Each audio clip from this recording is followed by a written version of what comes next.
So guys I hope you are doing well. I am Veer, welcome to stellar family. तो कैसे हो दोस्तों? मैं आशा करता हूँ शानदार तरीके से आप लोग अपनी लाइफ को एंजॉय कर रहे हो, अपनी सेहत, फैमिली और पढ़ाई का ध्यान काफी अच्छे से रख रहे हो।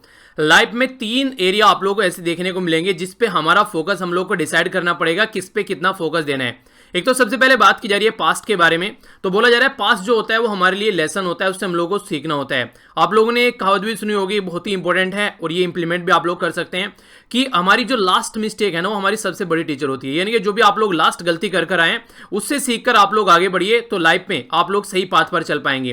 प्रेजेंट जो है वो एक तरीके से गिफ्ट है, उसको यूटिलाइज कीजिए, कभी भी टाइम को वेस्ट नहीं करना है, क्योंकि अगर उसको वेस्ट करना स्टार्ट कर दिया तो इससे एक तरीके से आप लोग बोल सकते हैं इससे बुरी चीज आप लोग अपनी लाइफ में कुछ कर ही नहीं रहे हैं अगर टाइम वेस्ट कर रहे हैं। हर एक चीज आप लोग रिकवर कर सकते हैं, अपने पास में ला सकते हैं, पर लेकिन जो एक एक सेकंड आप लोग ये बिता रहे हैं, व्यतीत कर रहे हैं, फिर वेस्ट कर रहे हैं, इन्वेस्ट कर रहे हैं, ये आप लोग जानते हैं। तो वो जो टाइम आप लोगों को गुजर रहा है वो गुजर गया, लाइफ में कभी आप लोगों के पास में वापस नहीं आने वाला है। तो प्रेजेंट में इसीलिए कहते हैं जीना सीखना चाहिए इंसान को और प्रेजेंट को ढंग से यूटिलाइज करना चाहिए। तो ये भी एक फैक्ट है जो कि आप लोग याद रखिएगा।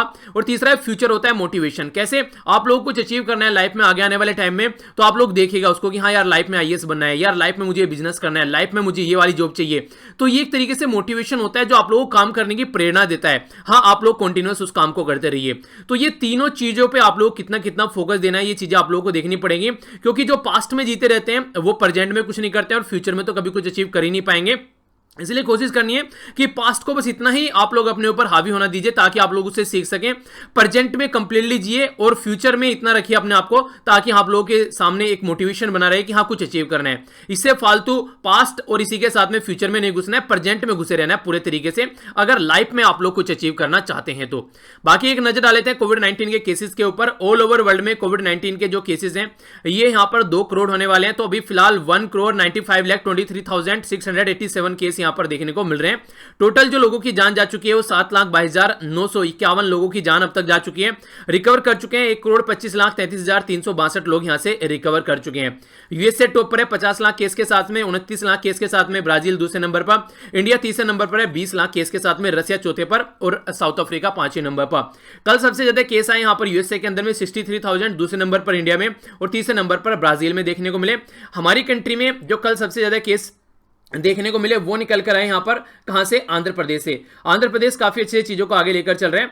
और अगर बात करें यहां पर अभी फिलहाल वेस्ट बंगाल भी 1 लाख की कैटेगरी में आने वाला है।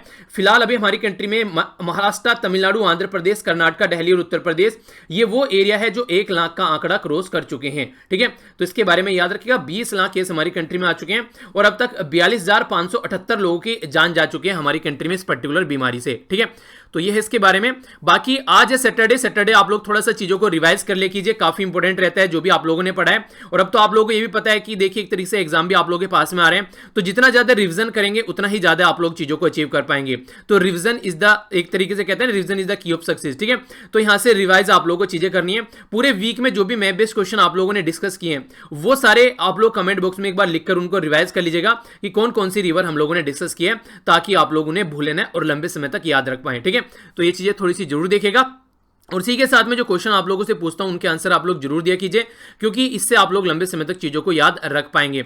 और नेक्स्ट इंपॉर्टेंट फैक्ट यहां पर ये देखिए, मैंने आप लोगों को बोला था कि आप लोग बताइए कि क्वेश्चन चाहिए नहीं चाहिए।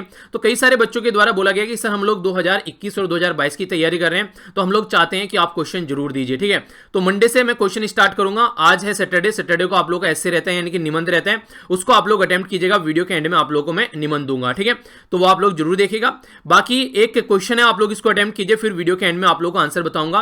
ये कल मैंने कृष्णा रिवर के बारे में आप लोगों से पूछा था। तो कृष्णा रिवर के बारे में बोला जा रहा है कि 3rd बिगेस्ट रिवर है हमारी कंट्री में, अगर फ्लो ऑफ वाटर के बारे में और बेसिन एरिया के बारे में बात करते हैं।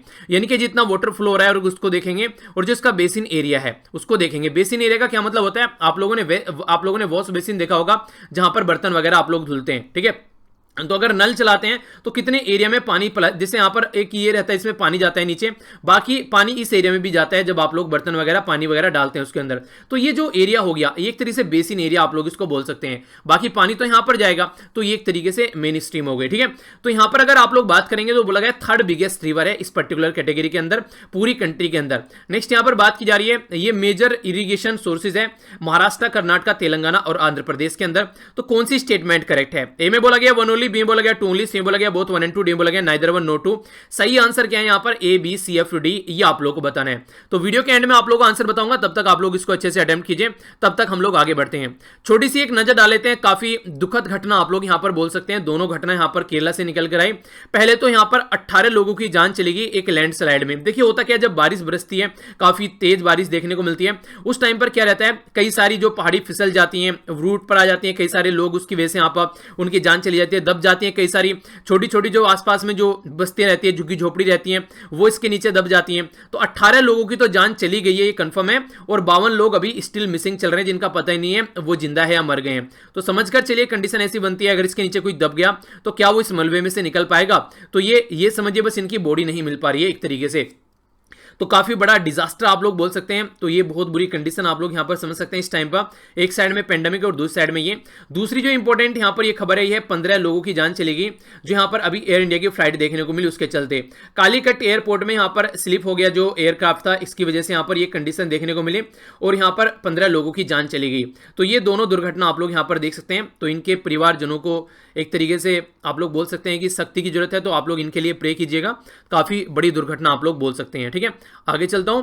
अब यहां पर आर्टिकल के ऊपर नजर डालते हैं। श्रीलंका में अभी इलेक्शन हुए हैं, तो एक तो ये वाला और ये वाला, दोनों श्रीलंका के इलेक्शन के बारे में बात कर रहे हैं। तो कुछ बेसिक इन्फॉर्मेशन के साथ में, बैकग्राउंड इन्फॉर्मेशन के साथ में बताऊंगा, और यहां पर थोड़ा सा कनेक्शन इंडिया के साथ में कैसे है वो भी एंगल में दिखाऊंगा। ठीक है, हालांकि वो यहां पर मेंशन नहीं किया है, कंप्लीटली श्रीलंका के बारे में बात कर रहे हैं, पर हम लोग थोड़ा सा एक्स्ट्रा देखेंगे ताकि आप लोग इंडिया को भी यहां पर इसके साथ में कनेक्ट कर देख सकें। बहुत इंपॉर्टेंट आर्टिकल बोल सकते हैं, यहां पर केरला के बारे में बात कर रहे हैं। हालांकि केरला के इलेक्शन के बारे में मेनली बात की जा रही है, पर लेकिन जो बातें बोली गई हैं वो बहुत ज्यादा इंपॉर्टेंट है, जिनको मैं आप लोगों को बताऊंगा। नियो लिबरलिज्म क्या होता है, किस तरीके से यहाँ पर एक अकेली ऐसी गवर्नमेंट है हमारी कंट्री में जो कि गवर्नमेंट के थ्रू, इनके पीएसयूज के थ्रू काम करना चाहती है, पर लेकिन इसको भी खत्म करने की कोशिश की जा रही है। तो उसके बारे में बात की गई है। आरबीआई की पॉलिसीज के बारे में यहाँ पर बात की जा रही है, तो उसके बारे में यहाँ पर इंफॉर्मेशन है। तो इसके बारे में भी हम लोग जानेंगे कुछ इंपॉर्टेंट चीजें जो कि आप लोगों को काफी फायदा पहुंचाएंगी। साइड वाला आर्टिकल यहाँ पर ये बात कर रहा है मॉइस्ट के बारे में। तो ये फिर से बोला जा रहा है कि यहाँ पर return of the moist, basically किस पर्टिकुलर एरिया में, तेलंगाना में यहाँ पर मोसिफाबाद एरिया है। तो एक पर्टिकुलर लोकल एरिया के बारे में ग्राउंड रिपोर्ट तैयार की जाती है कि वहां पर चल क्या रहा है। हालांकि ये ज्यादा इंपॉर्टेंट नहीं होता है, क्योंकि पर्टिकुलर एरिया के बारे में छोटी छोटी इन्फॉर्मेशन बताई जाती है, कौन लोग रहते हैं, उन लोगों से बातें करने पर क्या पता चलता है, वहां पर क्या कंडीशन है उस पर्टिकुलर एरिया के बारे में। तो ये इस तरीके से इंपॉर्टेंट नहीं होती है। तो बस ये देखिए कि यहाँ पर रिटर्न हो रहा है फिर से जो मॉइज्म है, तो वो कंडीशन देखने को मिलती है। तो इसकी वजह से जो गवर्नमेंट होती है वो अपना काम नहीं कर पाती है, और जो लोकल एरिया में काफी डर रहता है यहाँ पर मॉइस्ट एक्टिविटी की वजह से, तो वो चीजें रहती है जिसकी वजह से सोशल वेलफेयर स्कीम इंप्लीमेंट नहीं की जा सकती है। इसी के साथ में वहां पर जो लोग हैं वो इलेक्शन में भी प्रॉपर में पार्टिसिपेट नहीं कर पाते हैं, और वहां पर जो लोकल एरिया की जो गवर्नमेंट है वो भी कहीं ना कहीं पैरालाइज हो जाती है इनके सामने, जब ये लोकल एरिया पर गोरिल्ला वॉर या फिर उल्टी सीधी हरकतें करना स्टार्ट करते हैं। तो वो कंडीशन यहां पर बन जाती है। पर लेकिन इसके साथ में एक दूसरा एंगल भी आप लोगों को यहां पर देखने को मिलेगा, वो चक्रव्यूह मूवी है। चक्रव्यूह मूवी है जिसमें यहां पर ये मॉइस्ट के बारे में दिखाया गया है। अभय देओल का रोल काफी शानदार उसमें लगता है। आप लोगों ने देखी होगी तो नहीं देखी होगी, देखेगा आप लोग मॉइज्म की जो पोलम है उसको मेनली आप लोग समझ पाएंगे। वो भी कहीं ना कहीं अगर देखें तो अपनी जगह सही है। सिस्टम ने भी उनके साथ कई बार ऐसा लगता है कि कुछ गलत किया है, जिसकी वजह से वो हथियार उठाने के लिए मजबूर हो जाते हैं। उनको फेथ नहीं है डेमोक्रेसी के अंदर, कॉन्स्टिट्यूशन के अंदर, सिस्टम के अंदर, इसीलिए वो ऐसी एक्टिविटी करते हुए नजर आते हैं। तो ये मूवी आप लोग जरूर देखिएगा टाइम निकाल के। अपनी ही कंट्री की मूवी है चक्रव्यूह। तो अर्जुन रामपाल इसमें मेन लीडिंग रोल में है और अभय देओल। ठीक है, तो देखने की कोशिश कीजिएगा। और भी कई सारी पर्सनैलिटी है इसमें, तो आप लोग जान पाएंगे बेसिक प्रॉब्लम क्या रहती है मॉइस्ट की। ठीक है, तो ये आज मतलब संडे सैटरडे में देख लिया कीजिए, थोड़ा टाइम निकाल के रिफ्रेशमेंट जब आप लोग करना है पढ़ते पढ़ते, अगर बोर हो जाए तो। ठीक है, तब आप लोग इसको देख सकते हैं। तो ये जो आर्टिकल है इसके बारे में हम लोग थोड़ा समझ लेते हैं। जो यहाँ पर बात की जा रही है केरला के बारे में। केरला आप लोग देखिए हमारी कंट्री में साउथ इंडिया का राज्य हो गया यहाँ पर, जो कि तमिलनाडु और कर्नाटक के साथ में बॉर्डर टच करता है। तो इसके बारे में हम लोग पर्टिकुलर यहाँ पर बात करने वाले हैं। आखिर क्या क्या बात करने वाले हैं उसके बारे में भी यहाँ पर जानेंगे। और पोंडिचेरी के बारे में जब हम लोग बात करते हैं तो पोंडिचेरी के 4 डिस्ट्रिक्ट आप लोगों को देखने को मिलेंगे। एक डिस्ट्रिक्ट तो आंध्र प्रदेश में है जिसको यनम के नाम से आप लोग जानते हैं। दूसरा यहाँ पर पोंडिचेरी हो गया, तीसरा ये तमिलनाडु के अंदर, तीसरा यहाँ पर कराईकल हो गया तमिलनाडु के अंदर, चौथा यहाँ पर मेहे, ये पोंडिचेरी है। कहां पर है? ये है केरला के अंदर में। तो इसके बारे में याद रखिएगा। तिरुवनंतपुरम इसकी कैपिटल है केरला की, साउथ इंडिया का हमारा राज्य है। तो जितने राज्य हैं हमारी कंट्री में, कितने राज्य हैं? 28 राज्य हैं हमारी कंट्री में आज की डेट में, और 8 यूनियन टेरिटरी हैं। 9 मत बोलने लगना फिर से, ठीक है, कई सारे बच्चे कंफ्यूज हो जाते हैं। ठीक है, तो ये याद रखिएगा 8 यूनियन टेरिटरी हैं आज की डेट में हमारी कंट्री में। नीचे लिखे कमेंट बॉक्स में कौन कौन सी है, रिविजन आप लोगों का हो जाएगा। तो अभी जो बात बोली जा रही है वो ये है यहाँ पर कि हमारी कंट्री में एक लौती ऐसी गवर्नमेंट है केरला की, जहां पर आज की डेट में भी हम पब्लिक सेक्टर अंडरटेकिंग जो है, जिनको पीएसयूज आप लोग बोलते हैं, उसके ऊपर काम करके चलती है। यानी कि कहने का मतलब ये प्राइवेटाइजेशन के ऊपर ज्यादा फोकस देकर नहीं चलते हैं आज की डेट में केरला के अंदर, और उसके साथ गवर्नमेंट सारा काम करके चलती है, मेनली पीएसयूज के थ्रू काम करती है। फिर भी आज के डेट में सबसे ज्यादा जो अच्छी गवर्नमेंट हमारी कंट्री में चल रही है वो चल रही है केरला के अंदर में, अगर डेवलपमेंट के पॉइंट ऑफ व्यू से हम लोग बात करें। वो ऐसे कैसे बोल रहा हूं मैं, तो उसके लिए बात करते हैं। यहां पर सबसे पहले बात की जा रही है कि अपोजिशन जो है उसका मूव है यहां पर केरला में, कि केरला में जो गवर्नमेंट है उसको एक तरीके से डिस्टेबलाइज किया जाए, और नॉन नियो लिबरल जो वे है डेवलपमेंट का इंडिया में, उसको भी यहां पर एक तरीके से खत्म करने की कोशिश की जा रही है। ठीक है, पहले आप लोग नियो लिबरलिज्म के बारे में समझिए, तभी आप लोग नॉन लियो लिबरलिज्म के बारे में समझ पाएंगे। तो ये इंपॉर्टेंट फैक्ट है। यहां पर आप लोगों ने एक टर्म सुनी होगी जिसको बोलते हैं मिक्स्ड इकोनॉमी। मिक्स्ड इकोनॉमी का क्या मतलब होता है, जहां पर गवर्नमेंट के पीएसयू जो है और प्राइवेट सेक्टर है दोनों मिलकर काम करते हैं, उसको मिक्स्ड इकोनॉमी कहते हैं। तो हमारी कंट्री में नहीं, ऑल ओवर वर्ल्ड में मेनली आप लोगों को मिक्स्ड इकोनॉमी देखने को मिलेगी। जो इंपॉर्टेंट सेक्टर है वो गवर्नमेंट अपने पास रख लेता है, बाकी प्राइवेट के हाथ में दे देता है जनता की पूर्ति करने के लिए, क्योंकि गवर्नमेंट अगर इन सब चीजों में देखेगा तो एडमिनिस्ट्रेशन कौन करेगा। तो मिक्स्ड इकोनॉमी जो है वो एक अच्छा तरीका माना जाता है काम को करने का। पर लेकिन अगर आप लोग ये सोचे सब कुछ प्राइवेट के हाथ में ही दे दे, जैसे अभी आज के दिन में हम लोग रेलवे के बारे में बात करते हैं, रेलवे हमारी कंट्री में बहुत बड़ा रोल प्ले करता है। अगर रेलवे को कंप्लीटली प्राइवेटाइज के हाथ में आप लोग कर देंगे उनको, तो फिर क्या वो ढंग से काम कर पाएगा? क्या आप लोग समझ सकते हैं वो प्रॉफिट के अलावा और किसी एरिया पे ज्यादा फोकस दे पाएंगे? आज के दिन में आप लोग देखते हैं इसरो, क्या हमारा इसरो ढंग से काम नहीं कर रहा है? शानदार तरीके से काम कर रहा है, पूरे वर्ल्ड में लोहा माने हुए हैं इसरो का। क्या ये प्राइवेट एंटिटी है? नहीं, ये भी गवर्नमेंट एंटिटी है। तो ऐसे आप लोग समझ सकते हैं। तो कहने का मतलब यहां पर यह है कि ये बोलना कि प्राइवेट सेक्टर के हाथ में दे दो चीजों को तो वो सही काम करने लगेगा, ये हर जगह सही फिट नहीं बैठता है। तो इस तरीके से आप लोग नहीं देख सकते कि यहां पर एडमिनिस्ट्रेशन बिल्कुल सही हो जाएगा।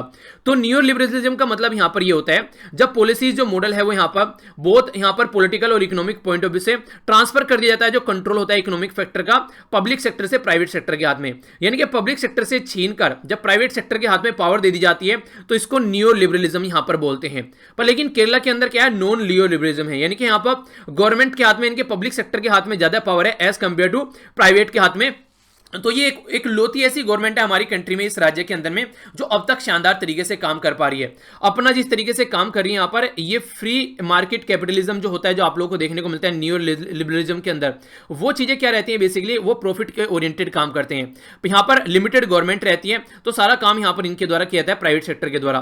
पर लेकिन जब यहां पर नॉन लियो लिबरलिज्म के बारे में बात करते हैं तो गवर्नमेंट के हाथ में काफी कुछ रहता है। हेल्थ सेक्टर आप लोग ये समझिए सारा प्राइवेट के हाथ में दे दें तो इंसानों की गुर्दे किडनी वगैरह निकाल के ये बेच देंगे मार्केट में, इसके अलावा कुछ नहीं है। गब्बर इज बैक मूवी देखी होगी आप लोगों ने, उसमें क्या रहता है, मरे हुए इंसान के ऊपर भी वो एक्सपेरिमेंट करते रहते हैं। तो ये कंडीशन आप लोग यहां पर समझ सकते हैं। तो अक्षय कुमार की जो मूवी आप लोगों ने शायद देखी होगी, तो उसमें क्या रहता है कि ये सारे प्रॉफिट के लिए यहां पर इंसानों को नहीं देखते हैं कि वो किस बैकग्राउंड से आ रहा है, क्या कंडीशन है, बस उनको पैसा चाहिए। तो पब्लिक ओनरशिप जरूरी है, गवर्नमेंट की ओनरशिप जरूरी है, खासकर जो क्रूशियल सेक्टर है तो गवर्नमेंट उनको रेगुलेट करे और गवर्नमेंट ही वहां पर स्पेंड करे, प्राइवेट का ज्यादा अटेम्प्ट वहां पर नहीं होना चाहिए। पर लेकिन इसके अपोजिट देखने को मिल रहा है पूरी कंट्री के अंदर में, गवर्नमेंट जो है वो अपनी रेस्पॉन्सिबिलिटी से पीछे हट रही है और सारी रेस्पॉन्सिबिलिटी यहां पर बेसिकली प्राइवेट के हाथ में देने की कोशिश कर रही है। लेफ्ट डेमोक्रेटिक फ्रंट जो गवर्नमेंट है केरला के अंदर, वो 5वें साल में चल रही है, यानी कि लास्ट ईयर है, फिर यहां पर इलेक्शन अभी होते हुए नजर आएंगे। तो बेसिक पर्पज ये है कि यहां पर इनकी इमेज खराब की जाए, इनको यहां पर पावर से हटाया जाए और यहां पर भी प्राइवेट चीजों को बढ़ाया जाए। तो वो चीजें आप लोग को देखने को मिलेगी ताकि जो गवर्नमेंट है उसके हाथ में से पावर यहां पर छीनती नजर आए। तो एक तरीके से अगर आप लोग देखोगे स्टेट के अंदर, अगर सोशल सेक्टर के बारे में बात करें, काफी अच्छे लेवल पर काम करते हैं। आप लोग एग्रीकल्चर के बारे में बात करें, इंडस्ट्रियल प्रोडक्शन के बारे में बात करें, तो केरला को हम लोग अक्सर उदाहरण देते हुए पाए जाते हैं। एजुकेशन लेवल कहां का अच्छा है, केरला के अंदर है। सेक्स रेशो कहां का अच्छा है, केरला के अंदर है। मतलब अच्छा डेवलपमेंट कहां पर हो रहा है, बिल्कुल अच्छे लेवल पर केरला के अंदर। शांति सबसे ज्यादा केरला के अंदर। तो केरला से सबसे ज्यादा हमारी कंट्री में रिमिटेंस आता है, यानी कि बाहर जो लोग जाते हैं काम करने के लिए, तो केरला केरला रहता है। पर लेकिन केरला में प्राइवेट ज्यादा यहां पर पार्टिसिपेट नहीं करते, मैक्सिमम चीजें गवर्नमेंट के हाथ में रहती है। आप लोग ये समझिए अभी रिसेंटली कितनी सारी प्रॉब्लम देखने को मिली। ओखी करके साइक्लोन आया 2017 में, शानदार तरीके से टैकल किया गया। 2018-19 में भी काफी प्रॉब्लम देखने को मिली, कई जगह फ्लड और कई जगह यहां पर मड स्लाइड, जो अभी मैंने डिस्कस भी किया स्टार्टिंग में, जो यहां पर जो मड स्लाइड होता है केरला के अंदर काफी ज्यादा देखने को मिलता है। फिर आगे चलकर निफा वायरस आया और आज के डेट में कोविड-19। पर लेकिन सारी की सारी चीजें जो है केरला सबसे बेस्ट तरीके से यहां पर चीजों को टैकल कर पाया, इवन मिनिमम रिसोर्सेज होने के बावजूद भी। मिनिमम रिसोर्सेज में किस लिए बोल रहा हूं, मिनिमम रिसोर्सेज इसलिए बोल रहा हूं क्योंकि आज की डेट में आप लोग देखते हैं जब से हमारी कंट्री में जीएसटी इंप्लीमेंट किया गया, तब से जो राज्य हैं, जो स्टेट हैं, उनकी कहीं ना कहीं एक डिपेंडेंसी बन गई है यहां पर, जो हमारी कंट्री में सेंट्रल गवर्नमेंट है। यानी कि सेंट्रल गवर्नमेंट से पैसा आएगा तो केरला जैसे राज्य जो है वो वहां पर काम कर पाएंगे। और जहां पर जो गवर्नमेंट है उसमें डिफरेंस होता है, जैसे कि सेंटर की गवर्नमेंट किसी और पॉलिटिकल पार्टी की है और स्टेट की जो कोई और पॉलिटिकल पार्टी है, तो वहां पर तो पैसा मिलने में और भी ज्यादा दिक्कत होती है, वहां पर और भी ज्यादा इनके बीच में रस्साकसी रहती है, तो ये प्रॉब्लम देखने को मिलती है। तो जीएसटी ऑलरेडी डिले हो रहा है क्योंकि आज की डेट में जो है ढंग से चीजें नहीं हो पा रही हैं पेंडेमिक की वजह से, इकोनॉमिक एक्टिविटी की वजह से, तो वो प्रॉब्लम आप लोग यहां पर देख ही पा रहे हैं। उसी के साथ साथ में यहां पर ये समझिए कि अगर इनको एक्स्ट्रा फंड की जरूरत है और वो सेंटर से नहीं मांग सकते और मांगे भी तो सेंटर उनको प्रोवाइड नहीं करा पाएगा, तो ये भी एक तरीके से पॉलिटिकल अपोजिशन आप लोगों को यहां पर देखने को मिल जाती है। तो इसी के चलते यहां पर अभी इसकी गवर्नमेंट को कंप्लीटली डिस्टेबलाइज करने की कोशिश यहां पर की जा रही है ताकि इलेक्शन में फायदा उठाया जा सके। तो अपोजिशन जो है वो काफी उल्टी सीधी हरकतें करने पर यहां पर आतुर है। प्रो पीपल पॉलिसी यहां पर देखने को मिलती है। आप लोग ये देखिए पिछले जो इनके लास्ट 4 ईयर रहे हैं यहां पर जो इनके द्वारा काम किया गया है, तो 5 सेक्टर काफी इंपॉर्टेंट रहे हैं जिनमें शानदार तरीके से काम देखने को मिला। एग्रीकल्चर में काफी अच्छे से काम किया जा रहा है, पब्लिक सेक्टर जो इंडस्ट्रीज है उनमें काम किया जा रहा है, सोशल सिक्योरिटी, हेल्थ, एजुकेशन जैसी चीजें उनमें काम किया जा रहा है, स्कूल एजुकेशन की बात कर लीजिए, फिर इंफ्रास्ट्रक्चर डेवलपमेंट की बात कर लीजिए। तो ये 5 एरिया ऐसे हैं जिसमें केरला जो है वो शानदार तरीके से काम कर रहा है। और सबसे अच्छी बात पता है क्या है, सारा काम यहां पर ये खुद कर रहे हैं, यानी कि गवर्नमेंट यहां पर चीजों को लेकर चल रही है। मॉडर्नाइज केरला एग्रीकल्चर जो इंश्योर कर रहे हैं यहां पर, साइंटिफिक फार्मिंग इसी तरीके से। इसी के साथ में सुभिक्षा केरलम प्रोग्राम, ये एक प्रोग्राम केरला के अंदर बनाया गया जिसने कोविड-19 को कंप्लीटली कंट्रोल करने की कोशिश की। यहां पर रिकवरी प्रोजेक्ट यहां पर देखने को मिले। एम रहा कैसे ज्यादा से ज्यादा जो फूड प्रोड्यूस किया जा सके, लोगों तक पहुंचाया जा सके। Agriculture, animal resources, dairy, fishery development, water resources, cooperation, value addition, industrial production, तो सारी चीजों के थ्रू यहां पर काम देखने को मिले और प्रॉपर वे में जहां सप्लाई जानी है वहां सप्लाई पहुंच सके और इसी के साथ में जहां पर और कुछ चीजों की जरूरत है तो वहां पर चीजें पहुंचाई जा सके। और सबसे इंटरेस्टिंग बात पता है क्या है, यहां पर जो पीएसयूज है उनका डिसइन्वेस्टमेंट नहीं किया जाता है। जैसे एलआईसी के बारे में आप लोग बात करें, काफी अच्छा एक इंस्टीट्यूशन माना जाता है, पर गवर्नमेंट के द्वारा बोला गया इसका डिसइन्वेस्टमेंट कर देते हैं। डिसइन्वेस्टमेंट उनके लिए जिन्होंने पहली बार ये शब्द सुना है, डिसइन्वेस्टमेंट का मतलब होता है कि गवर्नमेंट जो है वो अपनी हिस्सेदारी बेच रही है जो गवर्नमेंट के पीएसयू है। यानी कि कहने का मतलब ये, जैसे आप लोग बात करें एसबीआई के बारे में, तो एसबीआई एक बैंक है गवर्नमेंट के अंडर में, तो गवर्नमेंट क्या करे, एसबीआई का 51% शेयर बेच दे प्राइवेट के हाथ में, ठीक है, किसी पर्टिकुलर इंसान को दे दे यहां पर। तो उससे क्या होगा, अब यहां पर जैसे 51% शेयर गया उसके हाथ में, 49% बच गया गवर्नमेंट के हाथ में, तो अब डिसीजन मेकिंग कैपेबिलिटी यहां पर उस पर्टिकुलर ए पर्सन के हाथ में आ जाएगी क्योंकि 51 शेयर उसके पास में है। तो इसको डिसइन्वेस्टमेंट बोलते हैं। डिसइन्वेस्टमेंट यहां पर कई बार आप लोगों को 10% भी देखने को मिलता है, 5% भी देखने को मिलता है। तो गवर्नमेंट क्या करती है, पीएसयू की हिस्सेदारी बेचकर पैसा कमाती है और फिर उस पैसे को यूटिलाइज करती है। तो ये बेसिकली एक प्रोसीजर होता है डिसइन्वेस्टमेंट का, पर लेकिन केरला के अंदर ये चीजें नहीं देखने को मिली। तो ये भी एक अच्छी बात आप लोग केरला के अंदर यहां पर बोल सकते हैं। तो यहां से भी केरला केस से सीखा जा सकता है। पर लेकिन जैसे इलेक्शन आ रहे हैं तो केरला की जो गवर्नमेंट है उसके ऊपर कई सारी चीजें, कई तरीके के आरोप लगाए जा रहे हैं कि केरला की जो गवर्नमेंट है वो गोल्ड स्मगलिंग करती है। इसी के साथ में यहां पर और भी कई सारी चीजें, एक तरीके से डिसक्रेडिट, एक तरीके से अटेम्प्ट किया गया इसको, केरला की गवर्नमेंट को एक तरीके से इसकी वो नहीं कहते इंसल्ट करने की कोशिश की गई। और ये कैसे किया जाता है, यहां पर ऐसी एक्टिविटी कैसे की जाती है, तो ये काफी इंपॉर्टेंट है जो आप लोगों से एग्जाम में पूछा जा सकता है। बात की जा रही है कस्टम एंड क्राइम्स जो है इंटरनेशनल स्मगलिंग के बारे में अगर आप लोग बात करें तो ये सेंट्रल गवर्नमेंट के अंडर आता है, यूनियन लिस्ट के अंदर में। तो अगर यहां पर कोई भी स्टेप उठाया जाना है तो सेंट्रल गवर्नमेंट आसानी से यहां पर अपने स्टेप उठा सकती है, एजेंसीज को यूज कर सकती है। तो केरला गवर्नमेंट को हरास भी किया जाता है इस पर्टिकुलर मुद्दे के ऊपर क्योंकि ये सेंटर के हाथ की पावर होती है। तो इस तरीके से यहां पर जो एक नॉन नियो लिबरल पाथ पर चलने वाली, सोशियो इकोनॉमिक डेवलपमेंट करने वाली कंट्री के अंदर एक अकेली लोती गवर्नमेंट केरला के अंदर है, उसको भी अपोजिशन मिलकर यहां पर डिस्टेबलाइज करने की कोशिश कर रहे हैं ताकि आने वाले टाइम में यहां पर ये अपने अस्तित्व में न रहे और ये अपने पैर ना पसार सके। तो ये यहां पर कंडीशन आप लोग को आज के डेट में केरला की देखने को मिलेगी। तो इंपॉर्टेंट आर्टिकल है, तो आप लोग इसके बारे में याद रख सकते हैं। और ये जो मैं आप लोगों को यहां पर बता रहा हूं ये थोड़ा जरूर याद रखिएगा, डायरेक्ट क्वेश्चन बन जाएगा यहां पर कि custom and the crime of international smuggling किसके अंडर में आता है, तो ये आता है यूनियन लिस्ट के अंदर में हमारी कंट्री के संविधान के हिसाब से। संविधान जो है हमारी कंट्री में उसमें 7वें शेड्यूल में 3 लिस्ट आप लोगों को देखने को मिलेगी। एक है सेंट्रल लिस्ट, दूसरी है स्टेट लिस्ट और तीसरी है कॉन्करेंट लिस्ट। तो यहां पर आप लोगों को सारे सब्जेक्ट यहां पर डिटेल में मैंने समझाए, जब पॉलिटिकल लेक्चर मैंने आप लोगों का लिया था। तो ये वाली लिस्ट आप लोग जाकर रिवाइज कर लीजिएगा, इसको मैं वीडियो के नीचे प्रोवाइड करा दूंगा। कौन सी लिस्ट में कितने सब्जेक्ट हैं, पहले कितने थे, अब कहां पर ट्रांसफर कर दिए गए हैं, काफी डिटेल में मैंने ये लेक्चर यहां पर पढ़ाया है, ठीक है। तो लिस्ट से रिलेटेड ये लेक्चर आप लोग जरूर देखिएगा। एक छोटी सी जो मिस्टेक हो गई थी, हालांकि मैंने पहले बता दिया था, पर कई सारे बच्चे डेली लेक्चर नहीं देखते हैं तो इसलिए फिर भी बार बार क्वेश्चन पूछ रहे हैं। मैंने एजुकेशन को गलती से स्टेट लिस्ट में बोल दिया था। देखिए देखिए स्टेट लिस्ट में आज नहीं है, पहले हुआ करता था ये एजुकेशन जो स्टेट लिस्ट में हुआ करता था। स्टेट लिस्ट का मतलब है कि स्टेट ही उसके ऊपर लॉ बना सकता है। पर लेकिन आज की डेट में हमारी कंट्री में एक अमेंडमेंट किया गया था, ये 42nd अमेंडमेंट, जिसको मैंने आप लोगों को पढ़ाया डिटेल में। इसको मिनी कॉन्स्टिट्यूशन भी आप लोग बोलते हैं, क्योंकि इंदिरा गांधी जी के टाइम पर 1976 में काफी कुछ चेंज यहां पर लाया गया। तो इतना बड़ा चेंज ला दिया गया कि ये बोलने लगी कि छोटा सा संविधान बना दिया उन्होंने यहां पर चेंज कर कर कर। तो इस टाइम पर जो सब्जेक्ट था यहां पर ये पहले स्टेट लिस्ट में हुआ करता था एजुकेशन, फिर इसको ट्रांसफर करके कौन करंट लिस्ट में ला दिया गया है। तो कौन करंट लिस्ट का मतलब है कि सेंटर भी लॉ बना सकता है यहां पर और स्टेट भी लॉ बना सकता है। तो अब यहां पर ये चीज काफी इंपॉर्टेंट हो जाती है। एक और इंपॉर्टेंट बात आप लोगों को बता दूं, हमारी कंट्री में अभी नेशनल एजुकेशन पॉलिसी लेकर आया गया है, जिसके ऊपर एक कल लेक्चर भी आप लोगों का आने वाला है, तो इसको भी आप लोग देख सकते हैं। काफी इंपॉर्टेंट लेक्चर होगा, इसको देख लीजिएगा। और जो भी जुलाई के इंपॉर्टेंट डे जो है जो आप लोगों के, तो वो आज आप लोगों का लेक्चर आएगा। यानी कि जुलाई के जो इंपॉर्टेंट डे और जो थीम है वो एक जगह आप लोगों को इकट्ठा मिल जाएगा। जो आप लोगों की सेकंड वीडियो आती है जिसमें हम लोग करंट अफेयर डिस्कस करते हैं, तो उसमें भी मैं डे डिस्कस करता हूं। आप लोगों को पता है डेली स्टार्टिंग में अगर डे कोई होता है तो, पर लेकिन वहां पर सारे डे डिस्कस करता हूं एक साइड से लेकर। जो ये वीडियो आएगी इसमें इंपॉर्टेंट डे और उनकी थीम रहेगी, ताकि एक जिस्ट एक जगह आप लोगों को मिल जाए। ठीक है, तो इसको आप लोग देखिएगा। आज ये वाली वीडियो आएगी, फिर कल आप लोगों की नेशनल एजुकेशन पॉलिसी वाली वीडियो आएगी। तो इसलिए मैं बोल रहा हूं कि ये जो आप लोगों को पता होना चाहिए, नेशनल एजुकेशन पॉलिसी काफी ज्यादा न्यूज में थी, तो कौन करंट लिस्ट में आता है और पहले से कौन करंट लिस्ट में नहीं है। 42nd कॉन्स्टिट्यूशन अमेंडमेंट करके 1976 में इसको कौन करंट लिस्ट में डाला गया है। तो कौन करंट लिस्ट का मतलब होता है कि दोनों मिलकर यहां पर काम कर पाएंगे। ठीक है, तो कौन करंट लिस्ट में आप लोगों को एजुकेशन भी देखने को मिलेगी, और एक और फॉरेस्ट भी इंपॉर्टेंट है, ये भी आप लोग याद रखते हैं। फॉरेस्ट भी आप लोगों को कौन करंट लिस्ट में देखने को मिलेगा। ठीक है, बाकी ये कौन करंट लिस्ट का पूरा लेक्चर मैंने ले रखा है पॉलिटी में, जब आप लोगों को पढ़ाए थे, तो उसको आप लोग जाकर देखिएगा। उस लेक्चर का लिंक वीडियो के नीचे प्रोवाइड करा दूंगा और टेलीग्राम पर भी प्रोवाइड करा दूंगा। ठीक है, और टेलीग्राम पर आप लोग की एक जो सारी पीडीएफ आप लोग की प्रोवाइड करा दी गई है, तो रिविजन के लिए उनको आप लोग देख लीजिएगा। जो खासकर अगर बात करें 2019 से लेकर 2020 तक की, अब तक की सारी पीडीएफ आप लोगों को वहां पर इकट्ठी मिल जाएगी। और अभी जो लास्ट जो 1 तारीख से लेकर 7 तारीख तक की है, वो भी पीडीएफ मैंने कल शाम प्रोवाइड करा दी, जो मैंने आप लोगों को बोलता संडे सैटरडे में प्रोवाइड करा दूंगा। तो वो भी आप लोग देख लीजिए। कई सारे बच्चे उसको भी लेकर काफी प्रॉब्लम में थे। स्टडी लवर वीर के नाम से टेलीग्राम है, 1 लाख से ज्यादा मेंबर वहां पर जुड़े हुए हैं, 1,14,000 के करीब। तो आप भी उस पर जुड़कर जो भी इंपॉर्टेंट चीजें प्रोवाइड कराता हूं उनका फायदा उठा सकते हैं। ठीक है, तो ये थी कुछ बेसिक इंफॉर्मेशन। आइए अब आगे चलते हैं। यहां पर हम लोग बात करेंगे श्रीलंका के बारे में। श्रीलंका के बारे में बात करने से पहले श्रीलंका को आप लोग देख लीजिए। जब मैं छोटा हुआ करता था, मैं बोलता था कि हमारी कंट्री के नीचे छोटा सा क्या लटका हुआ है, ये मतलब ऐसा लगता है कि हमारी कंट्री के नीचे लटका हुआ है श्रीलंका यहाँ पर। ठीक है, तो श्रीलंका यहां पर है, तो इसके बारे में हम लोग बात करने वाले हैं। श्रीलंका को अगर थोड़ा सा जूम करके आप लोग देखेंगे तो ये श्रीलंका आप लोग यहां पर देख पाएंगे। यहां पर श्रीलंका आप लोग यहां पर देख सकते हैं, ये हमारी कंट्री होगी। ये ऊपर जाफना हो गया, काफी ज्यादा न्यूज में रहता है कई बार। यहां पर ये हो गया श्रीलंका का मैप इंडियन ओशन के अंदर। अगर बात करें श्रीलंका में श्रीलंकन रूपी यूज किया जाता है, जैसे हमारी कंट्री में इंडियन रूपी है।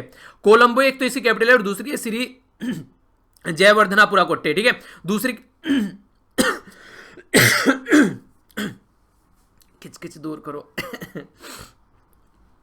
सॉरी, दूसरी जो है यहाँ पर ये है श्री जयवर्धनापुरा कोट्टे, और यहाँ पर ये हो गया कोट्टे, यहाँ पर ये हो गया साउथ एशियन कंट्री, और ये इसका फ्लैग हो गया। अभी रिसेंटली न्यूज में क्या श्रीलंका में यहाँ पर इलेक्शन हुए, इसकी वजह से ये न्यूज में आ गया। तो इसके बारे में हम लोग कुछ समझने की कोशिश करेंगे। समझने से पहले यहाँ पर आप लोगों को यहाँ पर पता चलना चाहिए कि अभी यहाँ पर क्या कंडीशन बनी हुई है। तो यहाँ पर कंडीशन ये बनी हुई है कि एक पर्सनैलिटी यहाँ पर जीत कर आई है, जिसका नाम है महेंद्र राजपक्सा। सबसे पहले आप लोग को थोड़ा सा हिस्ट्री बताकर मैं आप लोगों को चलता हूं। महेंद्र राजपक्सा जो है 2015 से पहले भी यहां पर पावर में थे। 2015 में यहां पर ये हार गए थे, क्योंकि इन्हीं के कैबिनेट से टूटकर यहां पर मैत्रीपाला सिरिसेना पावर में आ गए थे। ये प्रेसिडेंट बने और ये प्राइम मिनिस्टर बन गए। इन दोनों के द्वारा मिलकर अलग अलग पॉलिटिकल पार्टी के द्वारा गठबंधन में गवर्नमेंट चलाई गई। इनका नाम था मैत्रीपाला सिरिसेना और इनका नाम था रानिल विक्रमसिंघे। हमारी कंट्री के लिए काफी इंपॉर्टेंट हुआ, क्योंकि इससे पहले क्या कंडीशन चल रही थी, ये चाइना की गोद में बैठे रहते थे। इसी के चलते हमारी कंट्री से इनकी जो दुश्मनी काफी बढ़ गई थी, और इंडिया और जो श्रीलंका के रिलेशन है वो काफी लो लेवल पर पहुंच गए थे। पर लेकिन जैसे इनकी गवर्नमेंट आई, हम लोगों को लगा चीजें जो है वो थोड़ी सही हो जाएंगी और ये ढंग से काम करेंगे, क्योंकि इंसान जो है वो दूसरों की गलतियों से सीखकर आगे बढ़ सकता है। पर लेकिन इनके द्वारा ऐसा कुछ नहीं किया गया। कई सारे वादे किए गए, पर लेकिन बाद में ये वादा फरामोश निकले और दोनों के द्वारा आपस में ही लड़ लड़कर पूरी जो गवर्नमेंट थी, पूरी जो जनता थी, उनके माथे में दर्द कर दिया। तो ये सिचुएशन आप लोगों को यहाँ पर देखने को मिली। ये प्रेसिडेंट थे और ये प्राइम मिनिस्टर थे, सोचा था कि अच्छा काम करेंगे, पर लेकिन ऐसा कुछ हुआ नहीं। तो फिर यहाँ पर भूमिका तैयार होनी स्टार्ट होगी। तो एक और खिलाड़ी पिक्चर में आ गया, जिनका नाम था गोटबिया राजपक्से। तो जब गोटबिया राजपक्से पिक्चर में आए इलेक्शन के ड्यूरेशन में, तो प्रेसिडेंशियल जो इलेक्शन यहां पर हो रहे थे, तो रानिल विक्रमसिंघे जो थे ये प्राइम मिनिस्टर थे और ये प्रेसिडेंट थे मैत्रीपाला सिरिसेना। तो मैत्रीपाला सिरिसेना का पत्ता कटा और प्रेसिडेंट बन गए यहां पर गोटबिया राजपक्से। और इन्हीं के जो भाई हैं जो पहले प्रेसिडेंट थे, जिनका नाम है महेंद्र राजपक्से, ये यहां पर महेंद्र राजपक्से जो है यहां पर ये बन गए प्राइम मिनिस्टर। तो आज की डेट में यहां पर ये दोनों पिक्चर से हट गए और ये पावर में आ गए। तो फिलहाल उसी से रिलेटेड अभी इलेक्शन की हम लोग बात करते हैं। तो अभी जो इलेक्शन हुए हैं यहां पर इनकी पॉलिटिकल पार्टी एक थम्स अप मेजोरिटी के साथ में जीतकर यहां पर आई है। तो इसको थोड़ा समझ लेते हैं। 2/3 जो पार्लियामेंट्री मेजोरिटी है वो इजिली श्रीलंकन जो यहां पर पार्टी है बेसिकली, जिसको एसएलपी के नाम से हम लोग जानते हैं, यानी कि श्रीलंकन पीपल्स फ्रंट। तो ये पार्टी यहां पर मेनली जीत कर आई। ऑल अपोजिशन पार्टी को इन्होंने एक हाशिए पर पहुंचा दिया, यानी कि उनकी औकात नहीं रही इनके सामने खड़ा होने की। अकेले 145 सीट जीतकर आई यहां पर 225 मेंबर की असेंबली के अंदर में। पार्लियामेंट्री अगर बात करें यहां पर, अगर बात करें यूनाइटेड जो यहां पर यूनाइटेड नेशनल जो पार्टी थी यहां पर, वो जो थी बेसिकली वो यहां पर सिमटकर काफी नीचे रह गई, ओनली 1 पार्लियामेंट्री सीट पर, जो कि एक तरीके से आप लोग बोल सकते हैं कि इससे खतरनाक बेइज्जती और क्या होगी। जो पार्टी जो बेसिकली पार्टी जो पावर में थी वो सिमटकर यहां पर एक पॉलिटिकल सीट पर रह जाए, तो आप लोग समझ सकते हैं। इसी के साथ में जो इंपॉर्टेंट फैक्ट है वो जानने लायक वो ये है कि जो इथनिकल माइनॉरिटी हुआ करती थी, जैसे कि हम लोग बात करते हैं कि हमारी कंट्री के बहुत सारे लोग थे अंग्रेजों के द्वारा श्रीलंका में ले जाए गए काम करने के लिए, तो उनका भी अच्छी खासी सीट उनको मिल जाती थी। तो उनकी भी जो सीट है फिलहाल अभी काफी डिक्लाइन यहां पर हो गई है। आखिर ये इतना बड़ा शिफ्ट कैसे आया एकदम श्रीलंका की पॉलिटिकल पार्टी में, राजपक्से और गोटबिया राजपक्से की जो गवर्नमेंट है वो इतना ज्यादा कैसे चीजें को अचीव कर पाई, तो उसका थोड़ा सा एनालिसिस यहां पर किया जा रहा है, उसको समझ लेते हैं। बोला जा रहा है कि कई सारे फैक्टर हैं, ऐसा नहीं होता है किसी एक फैक्टर की वजह से कोई काम होता है। जैसे मेरा क्या कंडीशन रहती है, अगर लाइफ में एक आदि कोई गलत चीज हो जाती है तो चलता रहता है, जब एक के ऊपर एक गलत चीजें होती जा रही हैं तो तब जाकर मुझे गुस्सा आना स्टार्ट होता है, यानी कि जब बहुत सारी चीजें होने लगती हैं मैंने कहा अब काम नहीं चलेगा। तो यहां पर भी जिस तरीके से आप लोग बोल सकते हैं कि इंसान का जो धैर्य है वो तब टूटता है एक तरीके से जब उसको लगता है कि ये चीजें नहीं सुधरने वाली हैं, तो तब यहां पर कंडीशन खराब होती है। तो ऐसी कुछ सिचुएशन यहां पर मैं आप लोगों के साथ में शेयर करने वाला हूं। कई सारे ऐसे फैक्टर हैं जिसकी वजह से यहां पर जीत कर आए। सबसे पहला जो फैक्टर है यहां पर, जब यहां पर 2015 हम लोग बात कर रहे हैं, महेंद्र राजपक्से जो थे डिफीट हुए थे और यहां पर पावर में आए थे रानिल विक्रमसिंघे और मैत्रीपाला सिरिसेना, जो अभी मैंने आप लोगों को दिखाए, ये दोनों बीच वाले इंसान, ठीक है। तो ये यहां पर पावर में आए जीतकर, तो उस टाइम पर लग रहा था कि हाँ काफी कुछ यहां पर सही चीजें चलने वाली है। तो इन्होंने यहां पर जनता को विश्वास दिलाया कि कुछ काफी कुछ यहां पर करने वाले हैं। उस काफी कुछ में प्रोमिस इनके द्वारा किया गया कि डेमोक्रेसी जो है उसको रिवाइव किया जाएगा, क्योंकि राजपक्से जो थे वो डिक्टेटर बनते जा रहे थे, पावर अपने हाथ में लेते जा रहे थे। प्रमोट करने की बात की गई इनके द्वारा, पीस और रिकॉन्साइल चीजों को करने की कोशिश की गई, यानी कि शांति और व्यवस्था बनाने की बात की गई, करप्शन को खत्म करने की बात की गई। और सबसे बड़ी बात जो थी यहां पर, जो एक तरीके से जो रूलिंग के हाथ में एक्सेसिव पावर कॉन्सेंट्रेशन है, यानी कि प्रेसिडेंट के हाथ में पूरी पावर आ चुकी थी, उसको भी इनके द्वारा रिफॉर्म करने की बात की गई थी, उसको एंड करेंगे और पावर जो होनी चाहिए वो डिस्ट्रीब्यूटेड होनी चाहिए, एक पर्सन के हाथ में पावर नहीं होनी चाहिए। तो इसके ऊपर भी इनके द्वारा काम करने की बात की गई। तो इसके चलते इनके द्वारा एक अमेंडमेंट लाया गया जिसको 19 अमेंडमेंट बोलते हैं। तो 19 अमेंडमेंट को भी प्रॉपर वे में इंप्लीमेंट करने में ये फेल हो गए यहां पर। तो इसके चलते जो आर्बिट्रेरी पावर रहती है एग्जीक्यूटिव एक तरीके से प्रेसिडेंट के हाथ में, तो वो काफी खतरनाक रहती है, तो वो एक तरीके से यहां पर ये ढंग से चीजों को इंप्लीमेंट नहीं कर पाए। और इसी के साथ में जो चेक एंड बैलेंस रहता है एग्जीक्यूटिव और लेजिस्लेटिव का, मतलब क्या है, मतलब ये आज के में हमारी कंट्री में अगर बात करें आप लोग कोई भी कुछ भी करता रहे वो पॉसिबल नहीं है, क्योंकि अगर संविधान के हिसाब से काम नहीं हो रहा है तो हमारी कंट्री में सुप्रीम कोर्ट पिक्चर में आ जाता है। आप लोगों ने नेशनल जुडिशियल अपॉइंटमेंट कमीशन के बारे में सुना होगा, अगर नए नए अभी देखना स्टार्ट किया तो आप लोग नहीं समझ पाएंगे। नेशनल जुडिशियल अपॉइंटमेंट कमीशन एक कमीशन हमारी कंट्री में बनाया गया था गवर्नमेंट के द्वारा, अमेंडमेंट करके संविधान में संशोधन करके, ताकि जो जुडिशरी है यानी कि जो हमारा जस्टिस सिस्टम है, यानी कि जो हमारी कोर्ट कचहरी है, उसमें जजों का जो अपॉइंटमेंट होता है वो यहां पर गवर्नमेंट भी पार्टिसिपेट कर सके। तो यहां पर सुप्रीम कोर्ट के द्वारा उसको नल एंड वॉइड करार दे दिया गया, बोला गया कि आप लोग इसमें पार्टिसिपेट नहीं कर सकते, हमारी इंडिपेंडेंसी का हर्ट होगा और यहां पर एक तरीके से ये सही नहीं है। तो इस तरीके से ये बात कर सकते हैं आप लोग कि कहीं ना कहीं एक बैलेंस ऑफ पावर देखने को मिलता है। चेक एंड बैलेंस की बात करते हैं, जैसे कि गवर्नमेंट अगर कोई पॉलिसी नहीं बना पा रही है तो उसमें सुप्रीम कोर्ट आकर बोलता है कि यार आप लोग ऐसा क्यों कर रहे हो, तो उसके लिए एक गाइडलाइन दे देता है कि जब तक कोई पॉलिसी नहीं आ पाती है तब तक इसके हिसाब से आप लोग काम कर लो। तो वो कंडीशन आप लोग समझ सकते हैं। पर लेकिन अगर कोई बोलने वाला ही ना हो, रोकने टोकने वाला ही ना हो, तो फिर तो किम जोंग उंग वाली बात हो जाएगी, नॉर्थ कोरिया के जो लीडर हैं, ठीक है, वो कंडीशन बन जाएगी। तो इसी के बारे में बात की जा रही है कि प्रेसिडेंट गोटबिया राजपक्से जो हैं वो इफिशिएंटली हैंडल यहां पर कर पाए चीजों को कोविड-19 के चलते भी। तो पहली तो कंडीशन ये हो गई। दूसरा जो इनके भाई हैं गोटबिया राजपक्से, तो ये अच्छा काम कर पाए, तो इसके चलते लोगों को लगा हाँ इन्हीं को वोट देनी चाहिए, अच्छा काम कर रहे हैं, तो जनता ने दिल खोलकर इनको वोट दिया। श्रीलंका के बेस में अगर आप लोग बात करें, पोस्ट डेमोक्रेटिक पॉलिटिकल जो ऑर्डर है, यहाँ पर national security, law and order, इन सब चीजों के बारे में अगर आप लोग बात करते हैं तो जनता जो है काफी अच्छे से इनको देखती है कि हाँ यही ये सारे काम कर सकते हैं। सकते हैं, नेशनल सिक्योरिटी प्रोवाइड करा सकते हैं, लॉ एंड ऑर्डर मेंटेन रख सकते हैं, पॉलिटिकल स्टेबिलिटी ला सकते हैं, ये सारी चीजें, कंटिन्यूटी यहाँ पर, इकोनॉमी डेवलपमेंट, लोगों को जॉब मिलेगी, वो सारी चीजें यही कर सकते हैं। जो यहाँ पर दो पहले वाले खिलाड़ी थे, वो खिलाड़ी जो है वो खेलना नहीं जानते हैं और ये खिलाड़ी वैसे ही पावर में आ गए और इसलिए यहाँ पर इनको बाहर फेंको निकाल कर। तो ये सिचुएशन अभी यहाँ पर देखने को मिली। तो दोनों जो आर्टिकल हैं वो इसी के बारे में लिखे गए हैं कि शानदार थम्स अप मेजोरिटी आई है, पर इंडिया के लिए थोड़ा सा सोचने वाली बात यह है कि ये चाइना के फेवर में काफी ज्यादा रहते हैं। चाइना के फेवर में रहने का इनका एक मुद्दा यह भी है कि एक तरीके से चाइना भी इनको काफी ज्यादा सपोर्ट करता है ताकि इंडिया को टैकल किया जा सके। तो ये काफी इंपॉर्टेंट फैक्ट है यहाँ पर। तो देखते हैं आने वाले टाइम में हमारे रिलेशन श्रीलंका के साथ में कैसे रहते हैं, जो कि कई बार काफी लो लेवल पर पहुंच जाते हैं। ठीक है, तो ये है महान मूर्ति जिनके बारे में अब याद रखेगा, महेंद्र राजपक्षे, महेंद्र बाहुबली, अमनेंद्र, ठीक है। तो ये यहाँ पर आज के प्राइम मिनिस्टर हैं और ये गोटबिया, ठीक है, तो ये गोटिया भाई ये यहाँ पर राजपक्षे साहब जो हैं ये आज के प्रेसिडेंट हैं। कई बार पर्सनैलिटी भी आप लोगों से पूछ ली जाती है, आप लोगों को याद होगा शायद असिस्टेंट कमांडेंट के एग्जाम में या फिर सीडीएस के एग्जाम में ऐसे ऐसे भी क्वेश्चन पूछे गए, फिलहाल चाइना का प्रेसिडेंट कौन है, प्राइम मिनिस्टर कौन है। तो ये ऐसे भी क्वेश्चन आप लोगों से पर्सन स्पेसिफिक न्यूज पूछ ली जाती है जो बहुत ज्यादा न्यूज में होता है, तो इसके बारे में भी आप लोग थोड़ा याद रख सकते हैं। ठीक है, आगे चलते हैं। नेक्स्ट यहां पर जो बात कर रहे हैं ये पॉलिटिकल अनसर्टेनिटी के चलते, कोविड-19 के चलते हमारी कंट्री में जो सिचुएशन देखने को मिल रही है उसके बारे में बात की जा रही है। तो यहां पर अभी मॉनेटरी पॉलिसी आप लोगों को देखने को मिली, तो इसके चलते ये कुछ बातें हैं जो आप लोगों को समझनी है। आरबीआई हमारी कंट्री में एक सेंट्रल बैंक है जो कि मॉनेटरी पॉलिसी को कंट्रोल कर रहा है। तो दो चीजें आप लोग समझिए, एक को बोलते हैं मॉनेटरी पॉलिसी और दूसरे को बोलते हैं फिस्कल पॉलिसी। मॉनेटरी पॉलिसी क्या होती है? मॉनेटरी पॉलिसी वो पॉलिसी होती है जिसमें जो आरबीआई के हाथ में पावर होती है, सेंट्रल बैंक के हाथ में पावर होती है, जैसे इंटरेस्ट रेट को बढ़ाना है, ठीक है, क्रेडिट रेशियो को कैसे लेकर चलना है, तो ये सारे डिसीजन कौन लेता है? ये लेता है सेंट्रल बैंक। ठीक है, तो इनको मॉनेटरी पॉलिसी करते हैं हम लोग, मॉनेटरी को एक तरीके से टैकल करने की कोशिश करते हैं। फिस्कल पॉलिसी जो होती है यहां पर, इसमें जैसे टैक्स वगैरह हो गया, कितना लगाना है, जीएसटी इंप्लीमेंट करना है, कहां पर क्या क्या खर्च करना है, ये फिस्कल पॉलिसी होती है और ये गवर्नमेंट ऑफ इंडिया के हाथ में होती है। तो इसी के चलते दोनों मिलाकर हमारी कंट्री में अगर काम करेंगे तो हम लोग अपने गोल अचीव कर पाएंगे, जैसे कि इकोनॉमिक ग्रोथ हो गया, इन्फ्लेशन को कंट्रोल हो गया और सोशल स्टेबिलिटी हो गई। तो दोनों को सब मिलकर काम करना पड़ेगा, तभी हमारी कंट्री जो है सही पैटर्न में चलती हुई नजर आएगी। मॉनेटरी पॉलिसी के बारे में अगर मैं आप लोगों से बात करूं, इसके ऊपर ऑलरेडी क्वेश्चन भी पूछे जा चुके हैं। यहां पर यूपीएससी प्रीलिम्स के अंदर भी बोला जाता है कि मॉनेटरी पॉलिसी को कौन हेड करता है, यहां पर जो यहां पर ये डिसीजन लेती है। तो यहां पर रिजर्व बैंक ऑफ इंडिया के जो गवर्नर है वो यहां पर हेड करते हैं। और गवर्नर कौन है ये आप लोग को अभी पता चल जाएगा, जब तक आप लोग बताइए कमेंट बॉक्स में गवर्नर कौन है, आर्टिकल में आप लोगों को देखने को मिल जाएगा। तो जो डिसीजन है यहां पर वो मेजोरिटी वोट के थ्रू लिया जाता है और आरबीआई के जो गवर्नर है उनको वोट डालने का तब चांस मिलता है अगर टाई होती है, वरना ये वोट डालने का चांस इनको नहीं मिलता है। एटलीस्ट 5 मेंबर जो है यहां पर वो नीड है, यहां पर 4 मेंबर जो नीडेड है यहां पर, अगर यहां पर मीटिंग स्टार्ट करनी है। मतलब क्या है, जैसे कि 6 मेंबर होते हैं मॉनेटरी पॉलिसी कमेटी में, तो गवर्नर जो है वो वोट नहीं डालेंगे, वो साइड में रहेंगे, बाकी जो 5 मेंबर है वो डिसाइड करेंगे यहां पर क्या कंडीशन रहनी है, तो उसके हिसाब से काम होगा। तो एक तरीके से कोरम जो होना चाहिए वो 4 मेंबर मिनिमम यहां पर होने चाहिए काम करने के लिए, क्योंकि अगर टाई होता है तो एक गवर्नर भी वोट डाल देगा यहां पर, तो ऐसा समझ सकते हैं। तो गवर्नमेंट एक तरीके से यहां पर जो काम करती है वो भी काफी फायदा होता है अगर यहां पर चीजें सही चले, मॉनेटरी पॉलिसी अगर ढंग से चीजें इंप्लीमेंट की जाए तो दोनों को मिलकर काम करना जरूरी है।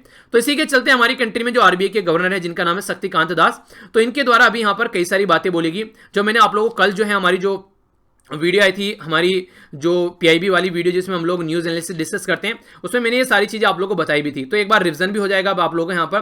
देखिए, आप लोग अगर तीनों वीडियो ढंग से देखेंगे ना तो बहुत सारी चीज़ें आप लोगों की कवर हो जाएगी, ओनली करंट अफेयर नहीं, क्योंकि बैकग्राउंड की इन्फॉर्मेशन जैसे मैंने आप लोगों को यहाँ पर ये चीज़ें बता दी, तो ये एक तरीके से करंट की चीज़ें थोड़ी ना है, ये स्टेटिक चीज़ें हो जाती है। मॉनेटरी पॉलिसी क्या हो गया, फिस्कल पॉलिसी क्या हो गया, मॉनेटरी पॉलिसी कमेटी क्या है, तो ये आप लोग को आर्टिकल में देखने को मिलती है, एक्स्ट्रा इन्फॉर्मेशन आप लोगों के सामने रहती है। तो इसलिए कई सारी चीज़ें आप लोगों की साइड में तैयार हो जाती है। इसलिए कहता हूँ कि तीनों लेक्चर प्रॉपर अगर आप लोग देखेंगे तो ये समझिए होलिस्टिकली आप लोग चीजों को कवर यहां पर कर पाएंगे। ठीक है, जबकि सारा मिलाकर लगभग 1.5 घंटे का मुश्किल से लेक्चर आप लोगों को देखने को मिलते हैं, 1.5 घंटे लगभग। ठीक है, 1 घंटे सवा घंटे तक आप लोगों का काम निपट जाता है।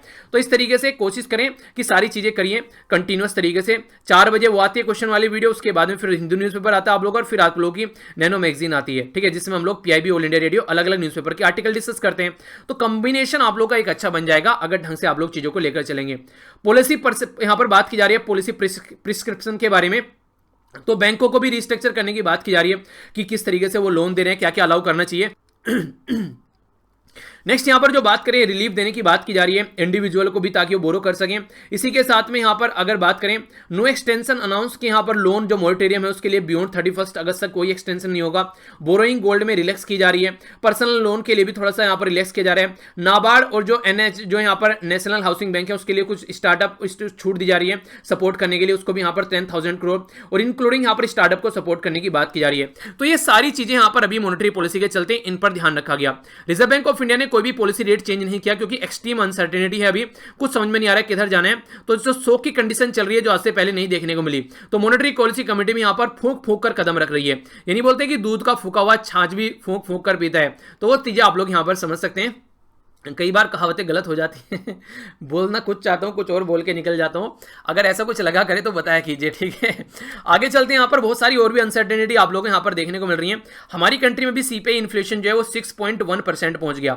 6.1% सीपीआई इन्फ्लेशन, ठीक है। तो यहाँ पर नॉर्मली टारगेट क्या है कि 4 + -2 यानी कि 2 से लेकर 6 के बीच में होना चाहिए, ये मॉनेटरी पॉलिसी का टारगेट है। पर लेकिन वो नॉर्मल कंडीशन में होता है। अभी आप लोग पेंडेमिक देख रहे हैं, कहीं कुछ चल रहा है कहीं कुछ चल रहा है, तो हर एक लेवल पर कुछ ना कुछ जुड़ा हुआ है। तो उस टाइम पर सिचुएशन जो है वो कंप्लीटली डिफरेंट होती है, ठीक है।